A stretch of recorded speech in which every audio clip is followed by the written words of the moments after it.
Hello my dear friends, good morning. कैसे हैं आप सभी? आई होप आप सभी बहुत अच्छे और अपने एग्जाम की प्रिपरेशन खूब अच्छे से कर रहे हैं। फ्रेंड्स, आज का हमारा टॉपिक रहेगा मानव परिसंध तंत्र, यानी जो ब्लड होता है किस प्रकार से पूरी बॉडी के अंदर काम करता है। इसका जो वाहिका तंत्र होता है, संरचना, कार्य, यानी किस प्रकार के तथ्य इसके बारे में दिए गए हैं। जैसे कि धमनी क्या होती है, नस क्या होती है, कोशिकाएं क्या होती है, इन सब के बारे में हम पढ़ेंगे। क्लियर? चलिए स्टार्ट करते हैं। सबसे पहले वेलकम टू सक्सेस नोट, एक कदम सफलता की ओर। जैसे कि फर्स्ट हेडिंग है मानव परिसंध तंत्र। ये क्या होता है फ्रेंड्स?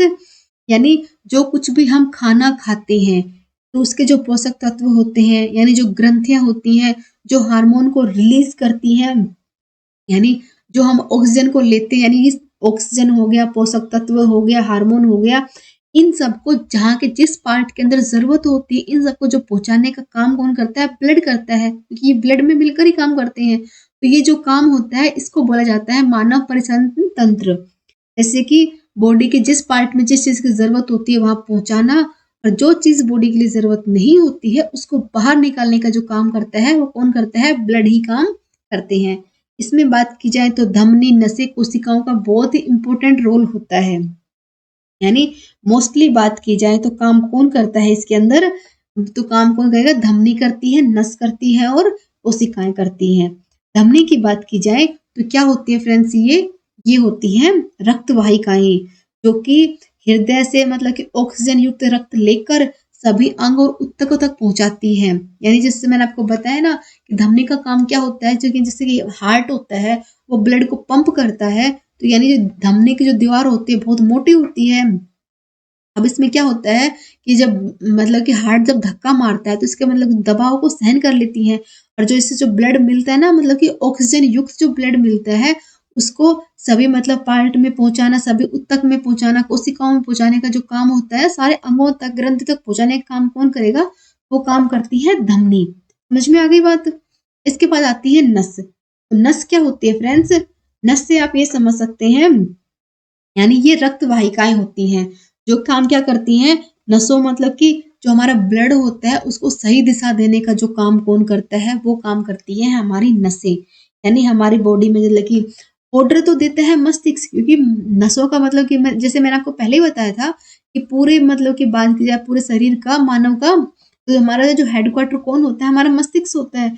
यही सबको ऑर्डर देता है। जैसे रीढ़ की हड्डी हो गई, इनका संचार सिस्टम होता है जो कि मतलब कि नसें या फिर कोशिकाओं के थ्रू काम करता है, तो उसे कंट्रोल करने का जो काम करता है, यानी मस्तिष्क इन्हें ऑर्डर देता है कि जो ब्लड होता है उसके लिए रास्ता बनाए, और जहां पर जरूरत होती है उस जगह ब्लड को पहुंचाने का जो काम है, यानी फिल्टर होने के लिए ब्लड को पहुंचाने का जो काम है वो कौन करता है? वो नसें करती हैं। ये यानी हमारे बॉडी के अंदर दो तरह की नसें पाई जाती हैं। एक तो वो होती है जो हमें दिखाई नहीं देती लेकिन होती है बहुत मतलब कि गहरी होती है।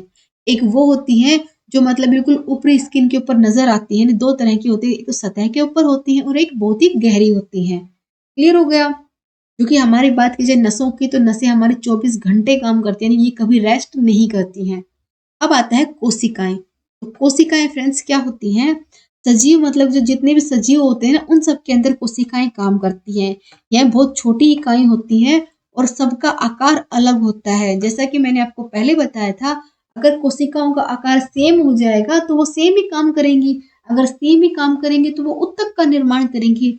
लेकिन यहाँ पर हमें ऊतक का निर्माण थोड़ा ना करवाना है, हमें तो जो भोजन के जो पोषक तत्व होते हैं, यानी जो हार्मोन्स होते हैं, मतलब जो अपशिष्ट पदार्थ बाहर निकालने का प्रोसेस, ये सारा काम करवाना है। तो ये सारी कोशिकाएं सब अलग अलग होती हैं और अपना अपना काम करती हैं, यानी हर पार्ट के अंदर अलग अलग कोशिकाएं होती हैं।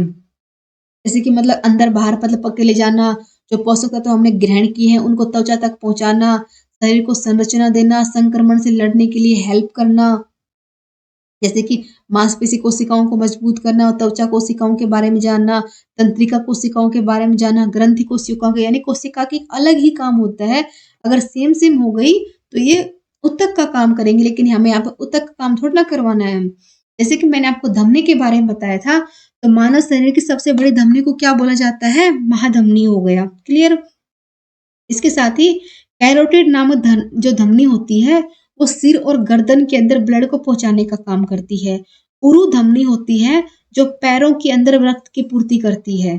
और जब धमनियों के अंदर रुकावट या फिर संकरापन आ जाता है तो उसे धमनी रोग कहा जाता है। यानी अगर धमनियों में रुकावट आ जाएगी तो रक्त प्रवाह कम हो जाएगा। रक्त प्रवाह ही अगर कम हो जाएगा तो ब्लड पे कैसे पहुंच पाएगा, मतलब कि बॉडी के पार्ट तक नहीं पहुंच पाएगा। तो हम मतलब कि सुस्त हो जाएंगे, यानी हमारे जो मतलब कि जो बॉडी मतलब शरीर है वो एनर्जेटिक नहीं रहेगा, यानी एकदम से मायूस से हो जाएंगे। यानी जो हमारे जो चेंजमेंट होते हैं ना बॉडी के अंदर, वो सारे हमारे अंदर से होते हैं। हम मतलब बाहर से नहीं होते हैं कि मतलब कि किसी को देख के हमें गुस्सा आ गया, वो अंदर से कुछ चेंजमेंट होता है उसकी वजह से हमें गुस्सा आता है। यानी बाहर से देखकर हमें कुछ नहीं होता, तो कुछ भी चेंजमेंट होता है वो हमारी मतलब कि बॉडी के अंदर होता है। यानी कोई सी भी हलचल है, जैसे ग्रंथि हो गया, तंत्रिका तंत्र हो गया, यानी जो सारे पार्ट हो गए, सारे अंग हो गए, इनमें कुछ ना कुछ छेड़खानी हो सकती है। यानी किसी प्रकार की कोई भी रुकावट होती है तो उसका एक अलग ही चेंजमेंट हमें दिखाई देता है। समझ में आ गई? अब इसके बाद हम क्या पढ़ेंगे फ्रेंड्स, बताइए। जैसे कि मैंने आपको बताया महाधमनी, तो महाधमनी क्या होती है फ्रेंड्स? जैसे कि आप देखो, मैं आपको यहाँ पर हार्ट के बारे में बता, क्योंकि इस पेज के अंदर हार्ट के बारे में बताया गया है। हार्ट की बात की जाए तो मोस्टली यही है कि हार्ट के 4 हिस्से होते हैं जिनको चैम्बर कहा जाता है। 2 आले यानी एंट्रिये होते हैं, 2 निलय होते हैं, यानी जो मतलब कि कभी मतलब कि ब्लड एक के अंदर जाएगा तो फिर इसके अंदर मतलब कि एक मतलब पंप, यानी यहाँ से ब्लड जाएगा प्योर होके सेकंड में जाएगा, वहां से पंप होके मतलब धमनियों के अंदर जाएगा। यानी किस प्रकार से जो मतलब कि दबाव देता है, यानी निलय के पास मतलब कि निलय जो काम करता है वो विभिन्न हमारे जो अंग होते हैं उनको रक्त को पंप करने का काम करते हैं। और मतलब कि जो इसकी जो दीवारें होती हैं बहुत स्ट्रॉन्ग होती है जो कि धमनियों में ब्लड को पहुंचाने के काम करती हैं। जैसे कि बात की जाए पेरिकोर्डियम क्या होता है फ्रेंड्स? कोशिकाओं का आवरण होता है जिसको पेरिकोर्डियम कहा जाता है, जो कि हृदय की रक्षा के लिए माना जाता है। जैसे कि हृदय के जो हिस्से होते हैं उनको चैम्बर्स कहते हैं। काफी बार पूछा गया है कि चैम्बर्स क्या होते हैं, तो हृदय के जो हिस्से होते हैं उनको चैम्बर्स कहा जाता है। और धमनी के बारे में मैंने आपको अभी भी बताया था कि धमनी की दीवारें मोटी होती हैं, रक्त वाहिकाएं होती हैं जो कि हृदय से रक्त को ले जाती हैं, क्योंकि हृदय धक्का मारता है तब जाके ब्लड पहुंच पाता है। यानी उसी शरीर के अंदर सभी अंगों तक रक्त पहुंचाने का जो काम करता है वो कौन करता है? धमनी करती है। हृदय से रक्त उच्च दबाव के कारण बाहर निकलता है जो कि धमनियों द्वारा हमारे शरीर पूरे शरीर के अंदर पहुंच जाता है। अब आगे मुख्य धमनी या फिर महाधमनी एवोर्ट। एवोर्टा क्या होता है फ्रेंड्स? बात की जाए महाधमनी की तो ये शरीर की सबसे बड़ी धमनी होती है जो कि हृदय से ऑक्सीजन युक्त रक्त को लेकर शरीर के बाकी हिस्सों तक ले जाती है, जो कि काम किसका होता है? महाधमनी का होता है। क्लियर हो गया? महाधमनी की दीवारें मोटी होती हैं और महाधमनी में कई तरह की समस्याएं होती हैं, जैसे कि महाधमनी में संकुचन हो जाता है, महाधमनी के अंदर धमनी विस्फार हो जाता है, महाधमनी कभी कभार टूट भी जाती है। क्लियर हो गई? यानी महाधमनी से जुड़ी समस्याओं को गंभीर हो जाती है जो कि जानलेवा भी होती हैं। क्लियर? यानी समझ में आ गई बात? और महाधमनी में संकुचन से एक जन्म दोष होता है जो कि जन्म के समय से स्टार्ट हो जाता है। यानी इनमें जो संकुचन होता है ना, क्योंकि ब्लड को धमनी से ही गुजरना पड़ता है, यानी जो दोष होता है, यानी जो संकुचन आ जाता है वो जन्म से ही रहता है। अब महाधमनी में धमनी विस्फार क्या होता है पूछे तो आपसे, तो इसमें महाधमनी की दीवार कमजोर होती हैं जो कि गुब्बारा जैसा उभार बन जाता है और वो उभार समय के साथ बढ़ता रहता है और एक दिन वो फट जाता है। इसको क्या बोला जाता है? धमनी उभार। और महाधमनी का टूटना क्या होता है फ्रेंड्स? महाधमनी का जो टूटना होता है बहुत ही जानलेवा होता है, यानी कभी होता नहीं है लेकिन कभी कभार जब महाधमनी टूट जाती है तो क्या होता है? उस इंसान की मौत भी हो जाती है। यानी V3 वाल, यानी जो वाल किस प्रकार से मतलब कि जो मतलब कि ना निलय से मतलब कि ऑक्सीजन युक्त ब्लड होता है जो फेफड़ों तक पहुंचता है, यानी जो शरीर के बाकी हिस्सों तक मतलब कि जो ब्लड है वो पहुंचता है। अब फुसफुस धमनियां कहा जाती है, जो अन्य धमनी होती है उसको क्या बोला जाता है? फुसफुस धमनी कहा जाता है। यानी किस प्रकार से ब्लड प्योर होके धमनियों के थ्रू ब्लड के मतलब कि हमारे बॉडी के सभी पार्ट तक ब्लड पहुंचा जाता है उसके बारे में बताया गया है। क्लियर हो गया? यानी जो जो धमनियां होती हैं वो नसों को जोड़ती हैं, इसलिए रक्त का और शरीर के बीच में ऑक्सीजन व भोजन, कार्बन डाइऑक्साइड आदि का मतलब अलग अलग पदार्थ आदान प्रदान होता है। जैसे कि ना बात की जाए ऑक्सीजन को लेना, कार्बन डाइऑक्साइड को छोड़ना, भोजन के पोषक तत्वों को ग्रहण करना, यानी हमने तो सिर्फ खाना खाया है, उसके अंदर जो पोषक तत्व होते हैं वो ग्रहण करने का काम कौन करता है? धमनी और नसें ही करती हैं। यानी जो हमने कुछ भी खाना पीना खाया इनका जो अलग आदान प्रदान अलग होता है। जैसे कि O2 को हमने ग्रहण किया तो CO2 को रिलीज कर दिया, इनका जो आदान-प्रदान होता है सब कुछ अलग-अलग होता है, यानी ये सिर्फ़ कोशिकाओं के माध्यम से होता है।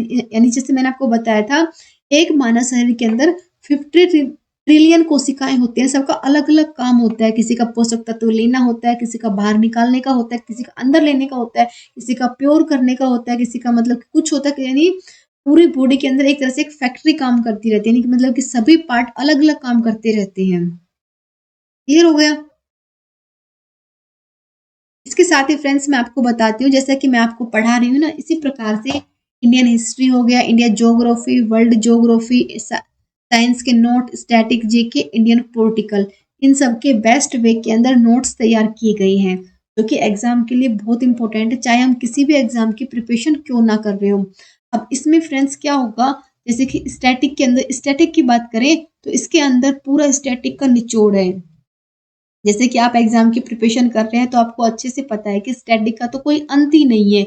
स्टैटिक तो जितना पढ़ ले उतना कम है। तो इस ई बुक के अंदर पूरा स्टैटिक का निचोड़ तैयार किया गया है, जो आपके एग्जाम के लिए बहुत ही बेनिफिट साबित होगा। चाहे आप यूपीएससी की तैयारी कर रहे हो, एसएससी की, बीपीएससी की, रेलवे की, पुलिस की, डिफेंस की, यानी ऑल एग्जाम के लिए ये बुक होती है जो कि बेस्टफुल साबित होगी। अगर आपको कुछ डाउट होता है, डेमो क्लास चाहिए, तो आप इन नंबर पे कॉल करके डेमो क्लास ले सकते हैं।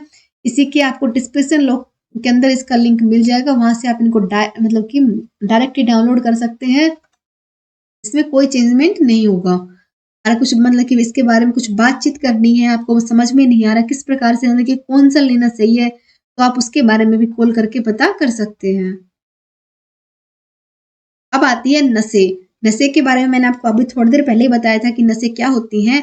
तो नसें बहुत ही पतली, मतलब कि बहुत बारीक-बारीक, जिसे आप देखो, आप अपने हाथ के अंदर देखना, आपको दिख रही है हरे-हरे रंग की, मतलब जो दिखती है, यानी कितनी पतली-पतली होती हैं। अब इनका काम क्या होता है, शरीर के अंदर ब्लड को इधर से उधर पहुँचाने का जो काम होता है, वो किस प्रकार से क्या करती हैं, यानी ये दबाव नहीं सह पाती लेकिन काम वही करती हैं। यानी जो जो मतलब कि जो हमारा ब्लड होता है, उसको डायरेक्ट हार्ट के पास पहुँचाने का, यानी जब उनको आदेश देती है कि तुम मतलब कि हार्ट के पास जाओ और वहाँ जाके प्योर होके धमनियों के थ्रू सभी पार्ट के अंदर पहुँचने का काम करो। क्लियर हो गया? इसके बाद आता है धमनी और नस के बीच में अंतर क्या है, यानी काम तो दोनों, या तो ये आदेश देती है यानी दिशा प्रदान करती है, ये सभी पार्ट के अंदर ब्लड को पहुंचाती है, यानी इन दोनों में मुख्य अंतर क्या क्या होता है। अब काफी बार पूछा गया क्वेश्चन है। तो धमनी क्या करती है, धमनी हृदय से रक्त को लेती है, और बल की बात की जाए तो जो नसें होती हैं वो रक्त देती हैं और धमनी रक्त लेती है। पहला अंतर तो यही हो गया, यानी एक ले रही है और एक दे रही है। अब रक्त में ऑक्सीजन होता है, जो कि ऑक्सीजन युक्त मतलब कि रक्त कहा जाता है। जैसे कि मतलब कि जो रक्त होता है, जो ऑक्सीजन मतलब कि हम सांस के थ्रू मतलब जो ऑक्सीजन ले रहे हैं, वही मतलब कि जो ब्लड होता है जो हमारे पूरी बॉडी के अंदर पहुंचता है, और जो CO2 को निकालने का जो प्रोसेस होता है, वो भी कहाँ होता है, वो नसों से ही होता है। तो उसके लिए हमारे मतलब जरूरी पार्ट यही हो गए ना, यानी जहाँ जो कुछ भी हम खाना पीना खाते हैं, पचा हुआ खाना हो गया, रसायन हो गया, यानी हमारी बॉडी के अंदर जितने भी हार्मोन बनते हैं, जिस जगह जिस चीज की जरूरत होती है उस तक वो पहुंचाना और अपशिष्ट पदार्थों को वापस ले आने का काम कौन करता है, ये नसें और धमनी ही आपस में मिलकर करती है। यानी जिस चीज की जरूरत होती है उसको तो ब्लड के अंदर रखा जाता है, और जिसकी जरूरत नहीं होती उनको बाहर निकाल देते हैं। जैसे कि अंतर के बारे में आपको बताऊं, तो धमनियां हृदय से मतलब कि ब्लड को लेती हैं, जबकि नसें ऑक्सीजन युक्त रक्त मतलब कि हृदय के पास पहुंचाती हैं। यानी ये तो मतलब कि सभी पार्ट के अंदर पहुंचाती है, और नस क्या करती है, हृदय के पास डायरेक्ट ब्लड पहुंचाती है। क्लियर हो गया? धमनियां मांसल होती है, जबकि नसें, यानी जो धमनी होती है बहुत स्ट्रांग मजबूत होती है, बल्कि जब नसों की बात की जाए तो नसें बहुत कमजोर होती हैं। धमनियों में रक्त दबाव ज्यादा होता है और नसों में बहुत ही कम होता है। अब बात की जाए कि धमनी में जो रक्त प्रवाह होता है बहुत तेजी से होता है, और नसों में बहुत ही कम, मतलब कि बहुत धीरे धीरे होता है। धमनी की गहराई बहुत ज्यादा होती है, लेकिन नसें के एकदम त्वचा के ऊपर साफ नजर आती है ना, तो ये एकदम मतलब कि इतनी खास गहरी नहीं होती है। धमनी मतलब कि ऑक्सीजन युक्त मतलब कि चमकीले लाल रंग की होती है, क्योंकि जो मतलब कि ब्लड प्योर होने के बाद उसका कलर चेंज हो जाएगा, उसमें ऑक्सीजन मिल गई तो बिल्कुल चमकीला लाल रंग की होती है। जबकि बात की जाए नसों में जो ब्लड होता है वो मतलब थोड़ा हल्का नीले रंग का होता है, यानी इसमें कुछ मतलब थोड़ा सा इनका जो ब्लड होता है ना उसमें थोड़ा बहुत चेंजमेंट आपको देखने का मिलेगा। यानी जो ब्लड होता है वो प्योर होने के बाद एकदम रेड चमकीला कलर बनता है। वैसे बात की जाए तो जो ब्लड होता है वो मतलब कि गहरा नीले कलर का होता है। समझ में आ गई बात? यानी नसों और धमनियों की संरचना, कार्य सब कुछ अलग अलग होते हैं। दोनों रक्त वाहिकाएं होती हैं। इसका एक का काम मतलब कि सभी पार्ट के अंदर पहुंचाना है और एक का काम ब्लड को दिशा देना है ताकि वो हृदय के पास पहुंच जाए। समझ में आ गई? एकदम सॉफ्ट वे में मैं आपको बता दिया यानी किस प्रकार से ब्लड जाता है, किस प्रकार से मतलब कि आने का जाने का जो काम होता है, यानी कौन कौन से हमारे ऑर्गन्स काम करते हैं। यानी एक तो मतलब कि जैसे कि ना कार्बन डाइऑक्साइड को बाहर निकालने का प्रोसेस हो गया, और ऑक्सीजन के साथ मतलब कि ब्लड को मतलब एक तो दे रहे हैं और एक मतलब कि बाहर निकालने का, यानी जिस पदार्थ की हमारे बॉडी में जरूरत होती है उसको तो ग्रहण करना है, और जिसकी जरूरत नहीं होती उसको बाहर निकालने का जो प्रोसेस क्या होता है वो हमारे लंग्स यानी धमनियों के अंदर ही होता है। क्लियर हो गया? अब इसके बारे में आपको हार्ट के बारे में बताऊं, क्योंकि अब तक हम हार्ट के बारे में ही पढ़ रहे हैं कि हार्ट क्या होता है, दायां निलय बायां निलय सब क्या होते हैं, आपको समझ में नहीं आ रहे ना। इस प्रकार से मतलब कि हम सांस लेते हैं तो हमारी चेस्ट मतलब कि सब मतलब कि ना कि हमारे बॉडी के पूरे पार्ट के अंदर मतलब कि एक एनर्जी मिलती है, वो किस प्रकार से मिलती है, किस किस किस प्रकार से जो ब्लड होता है महाधमनी के थ्रू जाता है, तो ये क्यों काम करती है। जैसे कि हार्ट के बारे में बताऊं तो हृदय की सबसे महत्वपूर्ण अंग कौन सा होता है हमारी बॉडी का, वो होता है हार्ट यानी हमारा हृदय, जो कि हमारे शरीर का बहुत ही महत्वपूर्ण अंग होता है। और ये मांसपेशियों का बना एक खोखला अंग होता है जो कि शरीर को रक्त यानी पंप देने का काम करता है। अब हार्ट के बारे में बताऊं तो हार्ट को मतलब कि कार्डियोवैस्कुलर का तंत्र का एक बहुत ही इंपॉर्टेंट हिस्सा होता है। हार्ट का होता है छाती के बीच थोड़ी बाईं तरफ होता है। यानी कहते हैं ना कि दिन एकदम होता लेफ्ट साइड है लेकिन हमें होता हमेशा राइट ही है। वो बात आपको हमेशा याद रखना, यानी कभी भूलोगी नहीं कि दिल किस साइड होता है। यानी जीवन में मतलब कि हम जब से जन्म लेते हैं तब से लेके जब तक हमारी मृत्यु नहीं होती, ये ओल्ड टाइम यानी एक सेकंड भी आराम नहीं करता। अगर ये आराम कर लेंगे तो हम परमानेंट आराम कर लेंगे। तो हमारा जो हार्ट होता है कभी आराम नहीं करता, यानी जीवन भर ये काम यानी इसका काम क्या होता है धड़कना, तो ये जीवन भर ये मतलब कि धड़कता रहता है। अब हृदय के अंदर 4 कक्ष होते हैं जो कि रक्त प्रवाह को सही दिशा देने का काम करते हैं। हृदय से पोषण ऑक्सीजन युक्त मतलब कि हृदय में मतलब कि पोषण और ऑक्सीजन का मिलने का जो प्रोसेस होता है कहाँ होता है, हृदय के अंदर होता है। हृदय मतलब काफी तरह की बीमारियां भी होती हैं, ये अलग अलग प्रकार के सब कुछ अलग अलग होता है। और धमनियों के बारे में मैंने आपको बता दिया कि धमनी किस प्रकार से काम करती है। यानी परिसंध तंत्र का मुख्य काम यही होता है कि मतलब कि एक ऐसा चक्र होता है कि ब्लड को बॉडी के हर पार्ट तक पहुंचाना, यानी ऑक्सीजन युक्त ब्लड को पहुंचाना। यानी हमने जो कुछ भी पोषक तत्व मिले हैं, जो कि पोषक तत्व समझ लीजिए, चाहे हार्मोन समझ लीजिए, चाहे मतलब कि जो अपशिष्ट पदार्थ है को बाहर निकालना होता है, यानी हमारे बॉडी में जो कुछ भी चेंजमेंट होता है तो उन सब के बारे में मतलब ब्लड के थ्रू ही वो पूरी बॉडी तक पहुंचने का जो काम करता है वो कौन करता है, वो मतलब कि ब्लड ही करता है। यानी जो तंत्र होता है यही काम करता है कि हृदय से मतलब फेफड़ों में, फिर फेफड़ों से वापस मतलब अपने मार्ग पे जाके, यानी किस किस तरीके से अलग अलग तरीके मतलब सभी पार्ट के अंदर ये अलग अलग काम करता है। क्लियर? अब आता है हृदय गति। हृदय के बारे में मैंने आपको अभी बताया कि हृदय एक पूर्ण संकुचन व सिस्टन का हृदय काम करता है जिसको धड़कन कहा जाता है। नहीं, जैसा कि मैंने आपको अभी भी बताया था कि ये जीवन भर काम करता है, यानी कभी ये आराम नहीं करता, यानी इसकी आराम की स्थिति होती ही नहीं है। जैसे कि बात की जाए तो 1 मिनट में 70 से 72 बार पूछा गया है, यानी जो धड़कने का काम कब करता है 70 से 72 बार। ये एग्जाम में बार बार पूछा गया क्वेश्चन है कि ये जो हार्ट होता है वो 1 मिनट में कितनी बार धड़कता है। अब स्टेथोस्कोप एक उपकरण होता है जिसके जरिए जो डॉक्टर होते हैं हृदय की धड़कन को सुन सकते हैं, यानी जो डॉक्टर मतलब कि हमारे चेस्ट पे लगाते हैं, अपने कान में लगाते हैं, चेक करते हैं, उसी को बोलता है स्टेथोस्कोप। इसकी वजह से हम हार्ट के हमारे दिल की धड़कन को सुन सकते हैं। यानी परिस्थिति के अनुसार हमारा दिल ढल जाता है, जैसे कि हम दौड़ कर आ रहे हैं तो एकदम बहुत तेजी से धड़केगा, हम स्लो है तो बिल्कुल शांत रहेगा।